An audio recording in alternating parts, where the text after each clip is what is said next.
Bonjour à tous et bienvenue dans ce nouveau numéro de Solo avec Silo. Aujourd'hui, je reçois l'homme fort, non, pas Samsonite, mais Monsieur Charlie Niobé pour son nouveau spectacle drôlement classe. C'est Solo avec Silo et c'est parti. Monsieur Charlie Niobé, bienvenue dans Solo avec Silo. Monsieur Silo. Sans la force là. Sans la force, heureux. Tu sens pas. Bien quoi mon gars? Ça va et toi? Tranquille? Ah merci. Hein. Tout doux? Tout On est doux. là pour ton spectacle, drôlement Exactement. classe. Ouais, c'est ça. Enfin, Charlie. Ah ouais, Regarde-moi cette depuis ce affiche, temps. là.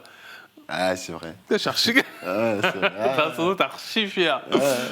En plus, je sais pas si ta fiche, ça m'y a fait penser un peu au même. Tu vois, il y avait un délire un peu sur Internet où un gars il faisait en mode. Exactement. Il avait un peu la. Là, je viens juste d'y penser là maintenant, sinon j'aurais mis l'image là, mais je le vois comme ça en mode. Exactement. Je me rappelle plus ce qu'elle disait cette affiche.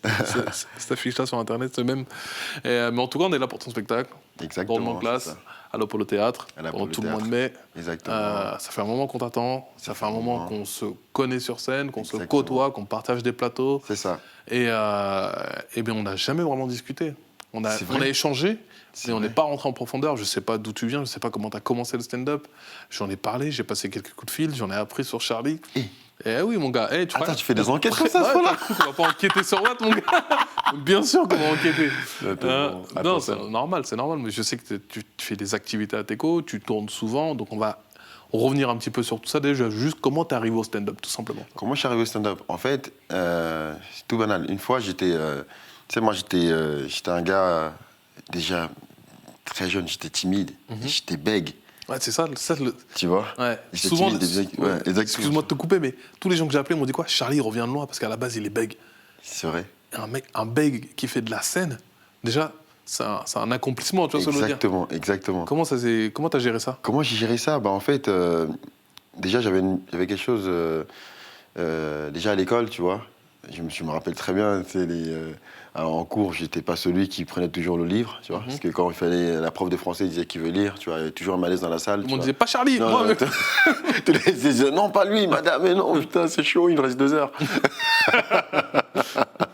Et tu vois, et quand tu subis ça, quand t'es jeune, en même temps, tu grandis avec cet handicap, c'est pas facile, du coup, tu te renfermes encore plus que ça. Et j'ai eu la chance parce que, une fois, tu vois, j'étais chez moi et j'ai un pote et tout, et qui passe, tu sais, il entend une voix, tu vois. Et il ouvre la porte, il dit, mais c'est qui chante? Il dit, bah c'est moi. Il me dit, t'es sérieux, mais tu chantes bien, t'as une belle voix. Je fais, ah ouais? Il me dit, ouais, mais franchement, t'as une belle voix. Il me dit, tu sais que la mairie organise une fête de fin d'année, il faut que tu viennes absolument. J'ai dit, non, j'osais même pas. Déjà, dans la classe, je n'osais même pas lire devant 10 personnes. Tu vas pas me demander de chanter devant 500 personnes que je ne connais même pas. Bien sûr. Même si je les connais, je chante pas. Donc Tu t'es vois. arrivé par le chant. Donc, en fait, je suis arrivé par le chant, parce que je me suis dit que si mon cerveau enregistrait déjà la musique de A à Z, et du coup, bah, c'était normal en fait que le son soit plus fluide, puisque j'avais déjà le son en fait dans ma tête. Et du coup, quand je chantais, il n'y avait pas de bug en fait. Et je me disais, mais c'est bizarre, quand je chante, je bégaye pas. Mais par contre, quand je parle, le bégaiement il revient, tu vois. Et c'est une fois à partir de là que je me suis dit, bah, peut-être en fait en écrivant des histoires et tout, et c'est à partir de là que je vais pouvoir enregistrer ces histoires. Et j'ai travaillé au fur et à mesure un petit peu cette timidité et le bégaiement au fur et à mesure. En Et fait. là, depuis, depuis, moi, je me rappelle t'avoir vu avant de monter sur scène il y a 2-3 ans, c'est ça, où tu faisais des exercices vocaux. exactement. Et là, tu me disais, John, c'est très important. Parce que moi aussi, je te disais des fois, je bafouillais. Il m'a dit, écoute, moi, je suis bègue. Moi, je fais des exercices vocaux où tu vois, tu parlais fort, tu faisais des grosses respirations. Exactement. Tout ça, ça faisait partie du processus avant de monter sur scène. Bah, en fait, on va dire la technique, je l'avais pas en fait. J'avais pas la technique, mais j'avais déjà, on sentait qu'il y avait vraiment l'acharnement, il y avait vraiment l'envie de se surpasser sur le fait de se dire que, tu sais, j'avais déjà un combat, c'est-à-dire que moi, je voyais des collègues qui montaient sur scène, et ils avaient déjà cette aisance-là, déjà, ils savaient qu'ils n'allaient pas bégayer, ils allaient devoir, tu vois, donc il y avait tout ça, il y avait pas ce... Du coup, moi, j'avais déjà un... Toi, tu avais deux challenges. Deux challenges. Ne pas bégayer Ne et pas être marrant. bégayer et être drôle. Juste, ouais. Eux, ils arrivaient juste, fallait juste être drôle, tu Ouais. vois. Même il y en avait des fois, ils n'étaient pas drôles, mais au moins, ils étaient même plus à l'aise que moi, tu vois. Et moi, j'arrivais, je transpirais, je me disais, mais putain, faut pas que je bug et tout. Et il y a des moments où des fois, je buguais et tout, et je disais, ah ok, j'ai compris.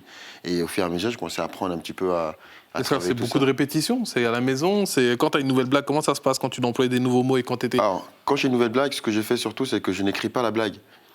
je n'écris pas la blague en fait, je l'enregistre dans ma tête parce que si je l'écris, je commence à la lire et du coup je monte sur scène, automatiquement mon cerveau va bugger. Ok.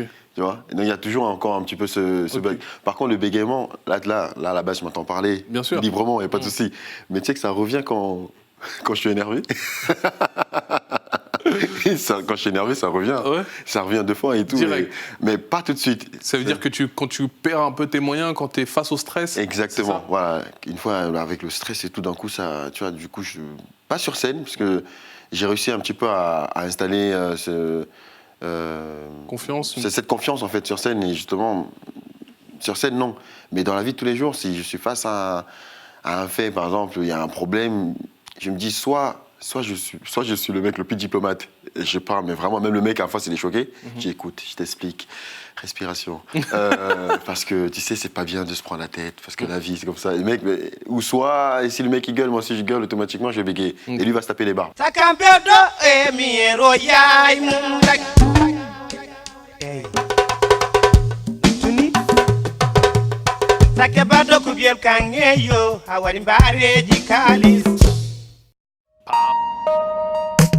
Click Sport, c'est toutes les semaines sur Click TV, c'est votre nouveau rendez-vous où chaque semaine, on vous propose de vous raconter ou de vous faire découvrir une légende du sport. Moi, j'ai plutôt vu ça comme, je sais pas, clic-clac, je sais pas. Et nous voilà en compagnie de notre invité toute la semaine, Kobalade. Bienvenue, c'est ta première télé? Eh bah bienvenue, c'est chez nous, chez Click. Clic-clac. Moi, c'est la première interview que j'ai faite, c'est avec toi.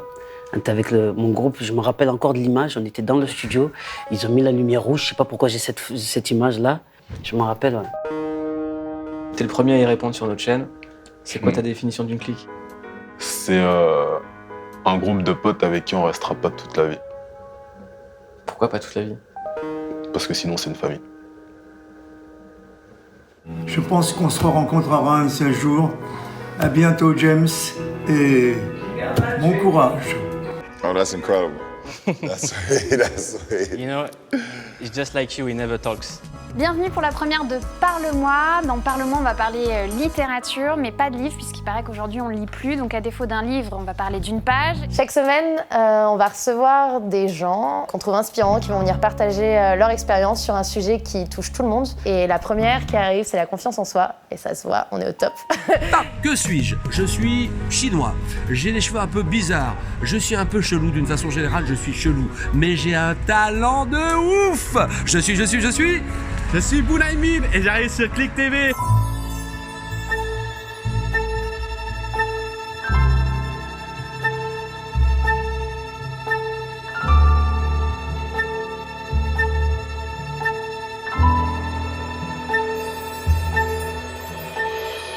Salut, c'est Cut Killer et chaque semaine je vais vous présenter un album.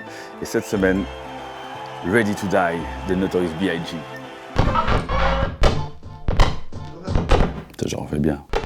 Mouloud, c'est pour toi. Reportage spécial en direct de la Somalie avec Jérôme Jarre ici.